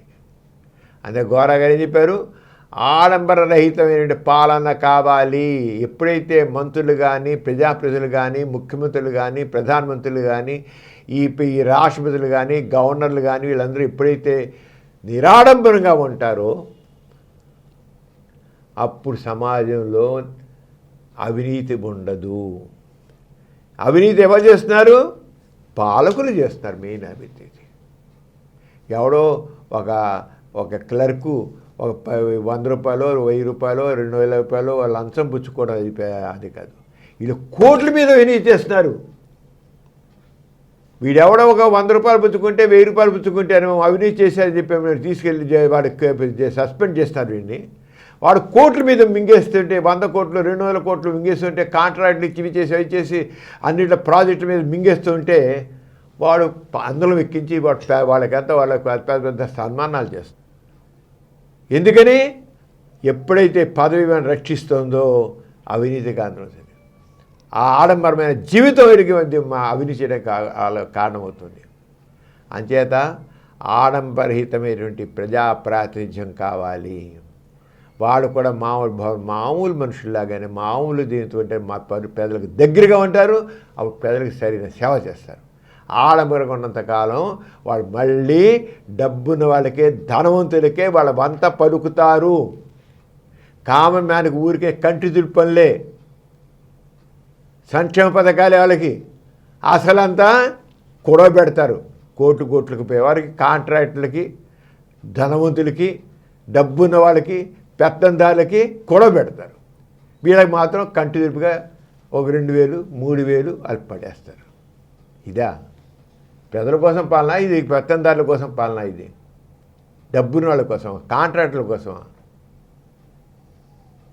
ఎందుకు ఇవన్నీ జరుగుతున్నాయి? ఎందుకు ఇంత అవినీతి ఎందుకు వస్తుంది అంటే ఆడంబరాలు ఉండబట్టి, ఆడంబరమైన జీవితం టెంప్ట్ చేస్తుంది. ఆడంబరపరమైన పాలన టెంప్ట్ చేస్తుంది. ఆడంబరాలు టెంప్ట్ చేస్తాయి మనిషిని. దానికోసం, ఆడంబరాల కోసం, సుఖ సంతోషాల కోసం, సౌభాగ్యాల కోసం, దానికోసం వాడు ఖర్చులు పెట్టి మళ్ళీ వాడు రెండో పక్క 10 రెట్లు 1000 రెట్లు సంపాదిస్తున్నాడు. వీడు గెలవడానికి 70 లక్షలు 70 కోట్లు ఖర్చు పెట్టాడు, 80 కోట్లు పెట్టాడు, 100 కోట్లు ఖర్చు పెట్టాడు అని అనుకుంటున్నాం. కానీ వెనకాల ఎలా ఎంత ఇదిగా పొందేస్తున్నాడో, రిటర్న్ పొందుతున్నాడో చూడట్ల. అందుచేత ఆడంబరహితం ఉన్నప్పుడే ప్రజాస్వామ్యం సరైన పాలన ఉంటుంది, ప్రజలకు సరైన సౌకర్యాలు ఉంటాయి, ప్రజలందరికీ సరైన అవకాశాలు ఉంటాయి. లేకపోతే ప్రజలకేమో అలా ఏదో బెచ్చంగా పడడం రెండో పక్క. అందుకనే ఆర్థిక అసమానతలు ఇలాగే ఉంటాయి. ఆర్థిక సమానత సరిగ్గా రావాలంటే, సమాజంలో అందరి సమాన అవకాశాలు రావాలంటే మాత్రం ఆడంబరహిత పాలన కావాలి. ప్రజలకి, ఆ పాలకులకి ఇంత ఆడంబరాలు లేకుండా ఉండాలి. ఆడంబరాలు లేకుండా ప్రజలు ఉన్నప్పుడే అవినీతి లేనటువంటి పాలన వస్తుంది. ఆడంబరాలు మీరు ఉన్నట్లయితే అవినీతి ఇది అవుతుంది. ఇది చక్కగా తీసుకోవాలి. ఈ విషయం గోరాగా చాలా స్పష్టం చెప్పారు. అంతే మన నాస్తిక కేంద్రం ఈ విషయంలో చాలా స్పష్టం చెబుతోంది. ఆడంబరహిత పాలన అసలైన ప్రజాపాలన అవుతుంది. అప్పుడే ప్రజలకి చాలా చెరువులో ఉంటారు, ప్రజలకి సరైన సేవలు అందిస్తారు. అంతేగాని షో కాదు, నిజమైన డెమోక్రసీ వస్తుంది. డాక్టర్ గారు, సెక్యులర్ దేశంలో కులం, మతం కాలమ్స్ కొనసాగించడంపై మీ అభిప్రాయం ఏంటి? మన భారత రాజ్యాంగం సెక్యులర్ అంటే మత ప్రమేయం లేనటువంటి రాజ్యాంగం. అంటే మన పాలనలో ఎక్కడా కూడా మత ప్రమేయం ఉండదు. కానీ మన ప్రధానమంత్రి మోడీ గారు కానీ, ఉత్తరప్రదేశ్ చీఫ్ మినిస్టర్ యోగి గారు కానీ, లేకపోతే ఇంకా తక్కువ మినిస్టర్స్ కానీ అందరూ కూడా ఏం చేస్తున్నారు, ఈ సెక్యులర్ అనే దాన్ని పూర్తిగా చేసేసి మేము ఈ మతానికి చెందిన వాళ్ళం, మిమ్మల్ని కూడా సమానంగానే చూస్తాం, మిమ్మల్ని కూడా గౌరవిస్తాం, సహిస్తాం, మీ మతాన్ని కూడా సహిస్తాం. మాకు సహనం ఉంది, మత సహనం ఉంది మాకు. కానీ మీరు తోకలు జాడించారా, మీరు తోకల మతం కత్తిస్తాం. అది వాళ్ళ పాలసీ. అది ఆ రంగం ఉంటున్నారు వాళ్ళు. మేము మెజార్టీ మతం వాళ్ళం, మేము. కానీ మీరు కాస్త అడిగి ఉంటే మేము సహనంతో ఉంటాం. అలాగే సాగుతాయి మాటలు. మరి మోడీ గారు మన ఇప్పుడు మెజార్టీ రాలే. కానీ ఆయన ఏమన్నారు, 400 సీట్స్ మాకు వస్తే మాత్రం రాజ్యాంగంలో నుంచి సెక్యులర్ సోషలిస్ట్ పదాలు తీసి పారేస్తామని బహిరంగ చెప్పాడు. రాజ్యాంగ విరుద్ధమైన మాటలు. చాలా తప్పేసలు. రాజ్యాంగాన్ని మార్చేస్తాం మేము, సెక్యులర్ అండ్ సోషలిస్ట్ పదాలు తీసేస్తాం. ఇది చాలా భయంకర వాళ్ళకి నైట్ మేర్ పదాలే వాళ్ళు భరించలేకున్నారు.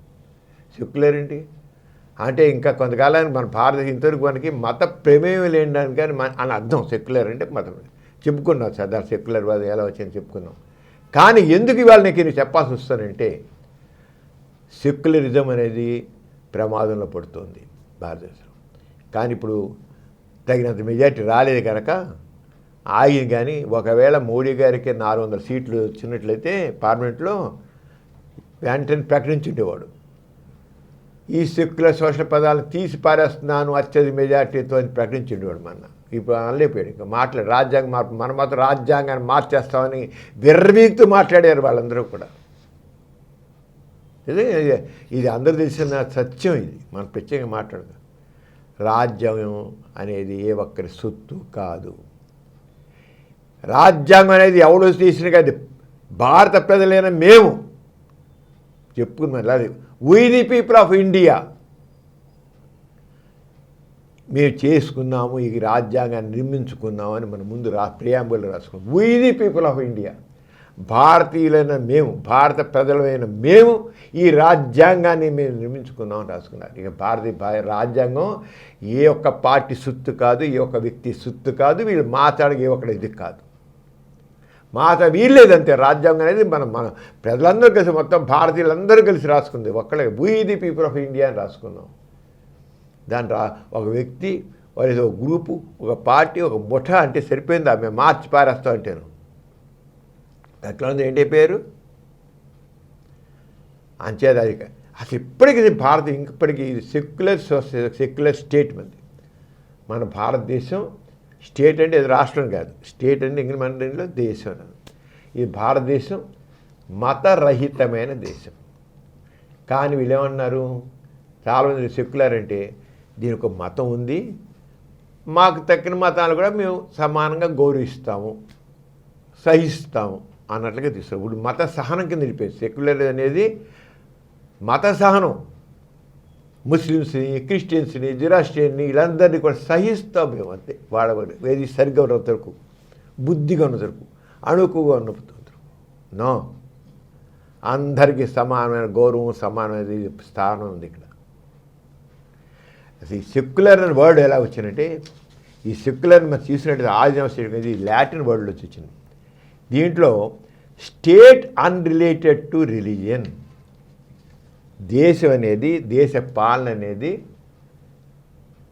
మతానికి సంబంధం లేనిది, ఏ మతానికి చెందినది కానిది, ఏ మతానికి చెంది. సెక్యులర్ వర్డ్ ఎక్కడ పెట్టారంటే ఫలానా దేశం సెక్యులర్, యూరప్ ఇక ఇంగ్లాండ్ ఉంది సెక్యులర్, ఏ మతం చెంది కాదు. USA secular, China secular, Russia secular, Japan secular, అవన్నీ ఇలా వరుసగా అన్ని దేశాలు కూడా సెక్యులరే.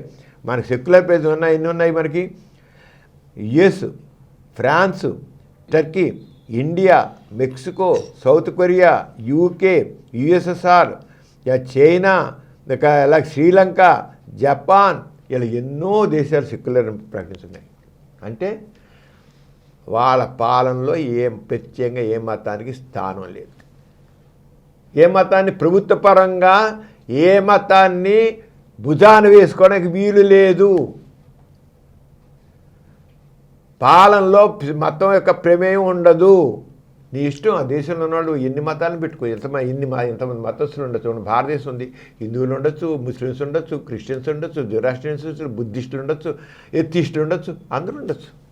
అందరిది దేశం. ఒక హిందువులే కాదు, ఉంటే హిందువులు ఎక్కువ ఉంటే ఉండొచ్చు, కాదు అందరూ ఉంది. సెక్యులర్ స్టేట్ అంటే పాలనలో మాత్రం ఏం చెబుతుంది, unrelated to religion, state unrelated to religion, మత ప్రమేయం లేనిది సెక్యులర్ అనేది. అర్థమైందా? కానీ ఏం చేశారు ఇప్పుడు, ఇది మా దేశం, మేము మెజారిటీ పీపుల్ ఉన్నాం. ఎక్కడ హిందూ రాజ్యం రాసుకోవాలి మన కాన్స్టిట్యూషన్లో, ఎవరు ప్రజలు we the people of India అనేవాళ్ళు వీ హిందూస్ అని హిందూ దేశం అని రాసుకోలేదు, హిందువులదని రాసుకోలేదు, వాళ్ళు రాయలేదు, వీ ది పీపుల్ అందరిది రాశారు. అంచేత ఈ సెక్యులర్ మనం ఆరిజిన్ తీసుకున్నట్లయితే, ఒకటి ఆరిజిన్ ప్రకారం సెక్యులర్ అంటే అన్రిలేటెడ్ రిలీజియన్. రెండోది ఎవరైతే ఈ ఇన్వెంటెడ్ చేసే సెక్యులర్ అని వాడిస్తుంటే British social reformer George Jacob Holyoake. ఈయన ఎవరు, జార్జ్ జాకబ్ హోలీకోక్ అని ఆయన ఈ సెక్యులర్ అని వర్డ్కు ఆయన చేశాడు ఎక్కువ, దాన్ని ఎక్కువ ప్రచారం తీసుకొచ్చి చేశారు. ఆయన 1817 నుంచి 1906, 1817 పుట్టాడు, 1906లో పోయాడు. ఆయన సెక్యులరిజం దాన్ని వర్డ్ని ఎక్కువ బ్రిటిష్ బ్రిటిష్ సోషల్ రిఫార్మర్. ఈ కాయిన్ ది వర్డ్ సెక్యులరిజం అంటే లౌకికవాదం అనేది చేశాడనమాట. Not pertaining to or connected to with any religion, మతంతో సంబంధం లేని లేదా తటస్థంగా ఉండేటి దేశం అని ఇచ్చాడు. మతంతో సంబంధం లేని దేశం అని మీకు సెక్యులరిజం అని చాలా స్పష్టంగా ఉన్నాయి. ఈ లౌకికం మన తెలుగులో లౌకికత అంటాం, మన లౌకిక రాజ్యం అంటాం. లౌకిక రాజ్యం అంటే ఆధ్యాత్మికం కానిది, మతపరమైనది కానిది. మన భారతదేశం లౌకిక రాజ్యము అంటాం. రాజ్యం అంటే దేశం. లౌకిక అంటే అర్థం ఏంటి, ఆధ్యాత్మికం కాదు. అంటే ఆత్మ, పరమాత్మ ఇవన్నాయే ఈ ఆధ్యాత్మికవాదాలకు లేవు, దైవ సిద్ధాంతాలకు లేవు. అర్థమైందా? ఆధ్యాత్మికవాదంతో సంబంధం లేనిది. లౌకికవాదం అంటే ఆధ్యాత్మికవాదంతో సంబంధం లేనిది, అలాగే మతపరమైనది కానిది గుర్తుంచుకోవాలి. ఈ మాట్లాడే వాళ్ళని గుర్తుంచుకోవాల్సిన ఏంటంటే, లౌకిక రాజ్యం అంటే ఏదో ఒక మెజారిటీ మతం ఉంటుంది, తక్కిన వాళ్ళని సహిస్తాం అనే మాట తప్పు. మన భారతదేశంలో ప్రతి ఒక్కరు నాయకుల దగ్గర నుంచి మోడీ గారి దగ్గర నుంచి కింద వాడి దాకా గుర్తించాల్సిన విషయం ఏంటంటే, భారతదేశం లౌకిక రాజ్యం అంటే అందరికీ సమానంగా ఉంది. దేశ రాజ్యంలో దేశ పాలనలో మతం వెళ్ళిపోయి అక్కడ మన దేశ రామ మందిరం కట్టి కూర్చోడు, ప్రైమ్ మినిస్టర్ కూర్చోడం వీల్లేదు. As a prime minister of India he can't attend that Ayodhya temple. అదే మతపరంగా ఆ మతస్థులు చేసుకోవాలి. ఈయన ఉంటే ఉండొచ్చు కానీ పాలన మాత్రం వెళ్ళి కూర్చోండి, ఆయన మాత్రం ఇండివిజువల్గా ఉంటే ఉండొచ్చు కానీ ప్రైమ్ మినిస్టర్గా వెళ్ళి మాత్రం కూర్చోడం వీల్లేదు. ప్రైమ్ మినిస్టర్గా ఏ రకమైన అధికారం పెట్టుకోవడం వీల్లేదు. దానికి ఏ రకమైనటువంటి డబ్బులు ఇవ్వడం కానీ ఇవ్వడం కానీ వీల్లేదు. కానీ ఏం చేశాడైనా కూర్చుని వెళ్ళిపోయి అక్కడ మా అయోధ్యలో రామ మందిరం కట్టడం, రామ మందిరం కూర్చోవడం, ప్రార్థన చేయడం, insulting the constitution of India. గట్టిగా చెప్పాలి, ఇది తప్పేం లేదు. ఎవరిన లౌకిక సెక్యులరిస్ట్ అన్నవాడు ఏమాత్రం ఎవరు యాక్సెప్ట్ చేయడు. What Modi he's done is wrong, against the constitution. మళ్ళీ ప్రతిజ్ఞ చేసేవాడు, పదవి చేసేవాడు by the name of Indian constitution ఇస్తారు, రాజ్యాంగం ప్రకారం పేరిట అని అంటారు వాళ్ళు. దేవుడి పేటని రాజ్యాంగానికి బద్ధుడై ఉంటానని తీసుకుంటారు వాళ్ళు. ప్రతి వాళ్ళు నేను మన మోడీ గారు ప్రమాణం చేయండి, మన రేవంత్ రెడ్డి గారు తెలంగాణ తీసుకొని ఇవాళ ఈయన మన ఆంధ్రప్రదేశ్లో చంద్రబాబు నాయుడు ఎవరు తీసుకున్న ఏం చేశారు, నేను రాజ్యాంగం పద్ధతి ఉల్లంఘించి రాజ్యాంగబద్ధంగా ఉంటాను. రాజ్యాంగబద్ధంగా ఏంటి ఉంది అక్కడ? సెక్యులరిజం ఉంది. సెక్యులరిజం ఉన్నప్పుడు ఎలా చేస్తారు వీళ్ళు? ఒకసారి ఆ ప్లేస్కి వెళ్ళిన తర్వాత వాళ్ళు ఏ రకం కూడా మతానికి సంబంధం లేకుండా ఉండాలి. కానీ ఉంటున్నారా? ఉండట్లేదు. చాలా తప్పది. అంటే వీళ్ళు అసలు సెక్యులరిజం దాన్ని తప్పుతో పెట్టి జనాలందరూ దాన్ని తప్పుతో పెట్టించేసి వీళ్ళు వాళ్ళకి పాబెట్టి చేస్తున్నారు. అంటే మార్క్స్ ఏమన్నాడు, మతం రేజేజే ఓపీఎం అన్నాడు, మతం మత్తు మందు లాంటిది.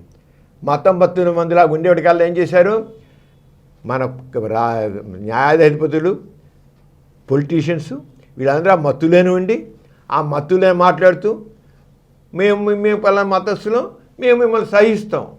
వాట్ ఇస్ దిస్ అన్నా? వీరే నేను పలానా మతస్థుని అని ఎప్పుడైతే నువ్వు ఆ పోస్టులు ఉన్నావో నేను పలానా మతస్థుని నేను సహిస్తున్నాను మాట తప్పు.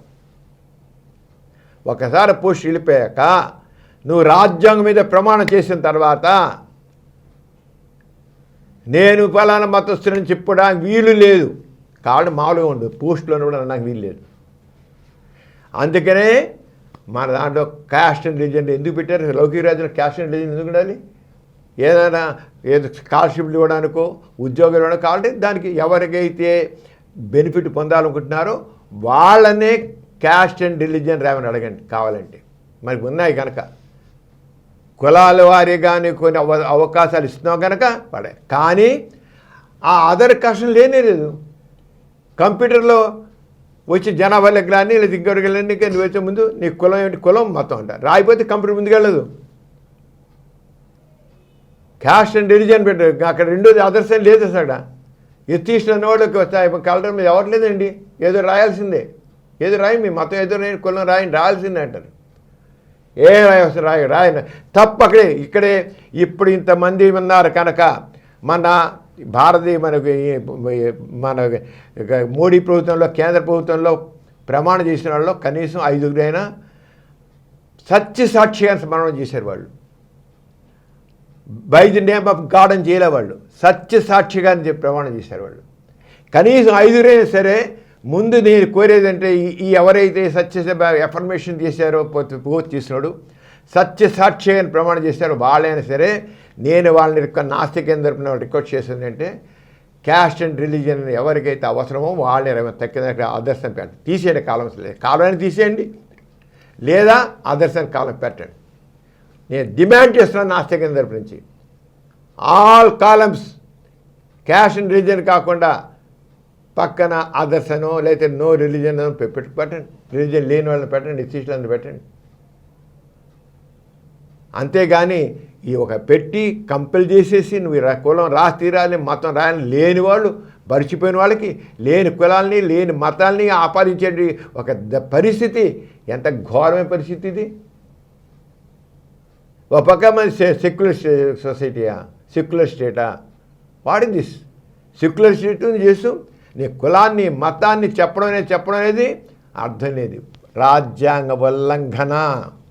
ప్రభుత్వం మరిచిపోయింది ఇదంతా అని చెబుతున్నాను. రాజ్యాంగంలో నా సెక్యులర్ని వాడి ఒక అర్థాన్ని మర్చిపోయింది. అంచేత సెక్యులర్ దాంట్లో ఈ తప్పకుండా ఈ చేయాల్సిన అవసరం.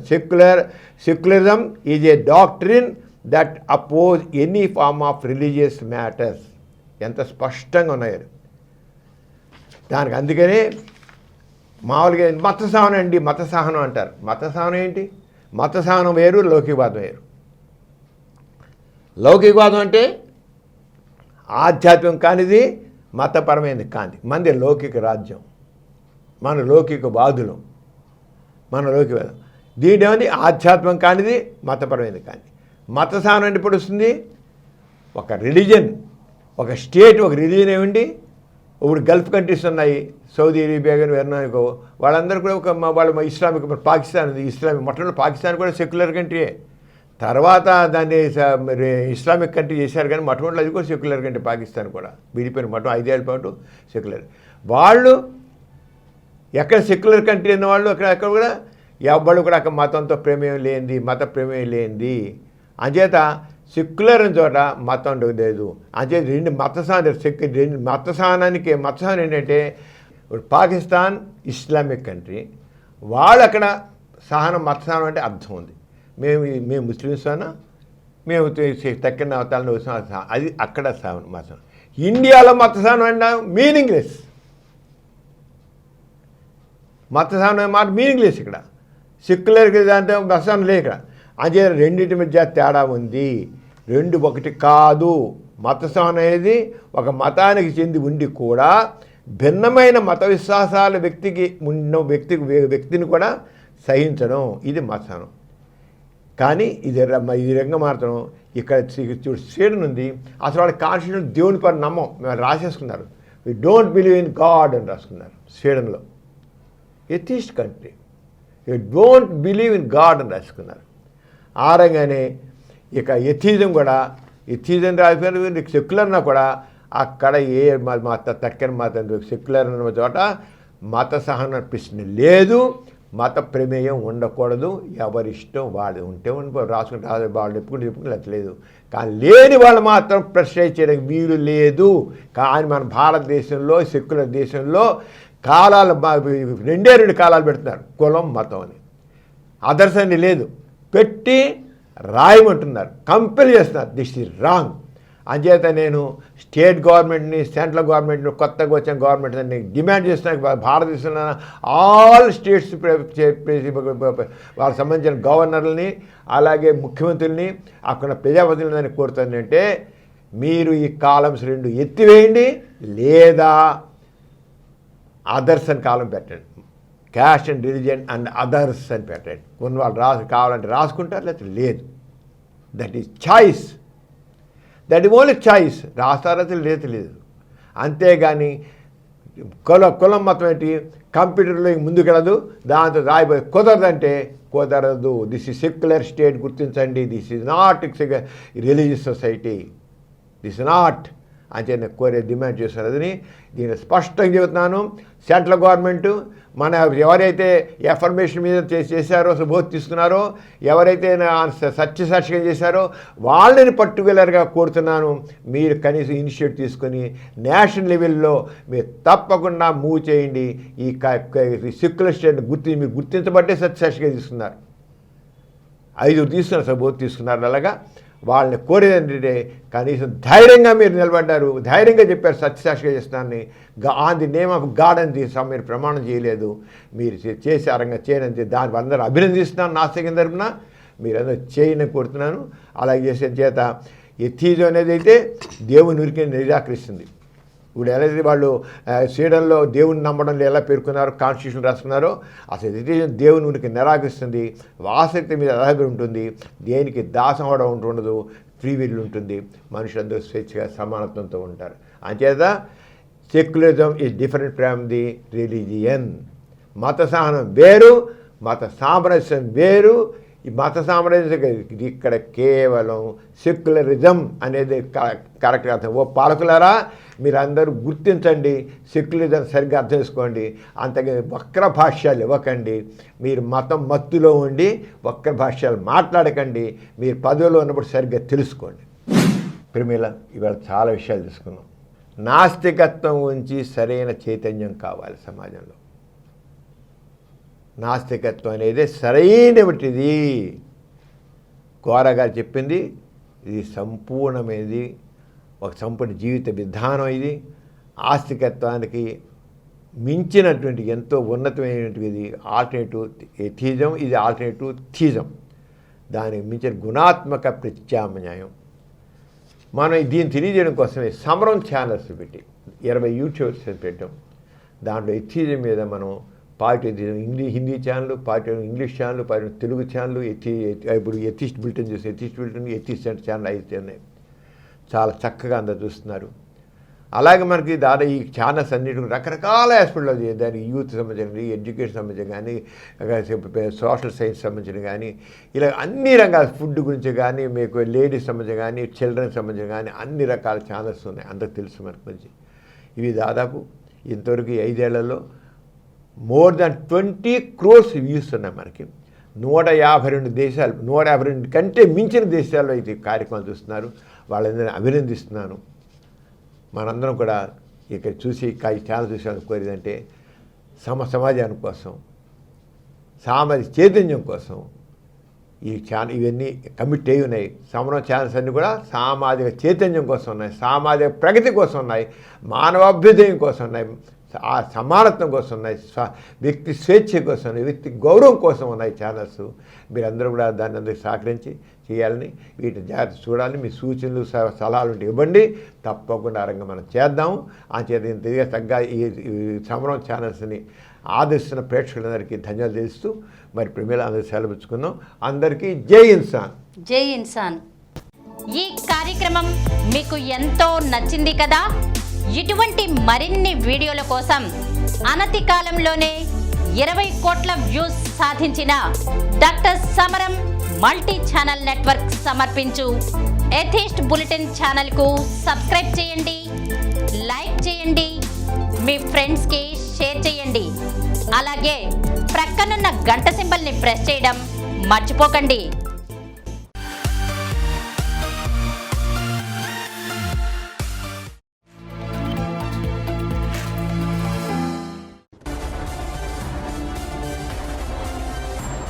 Please download Samaram Channels app from Google Play Store and watch your favorite channels. Click the bell icon and subscribe to the channels.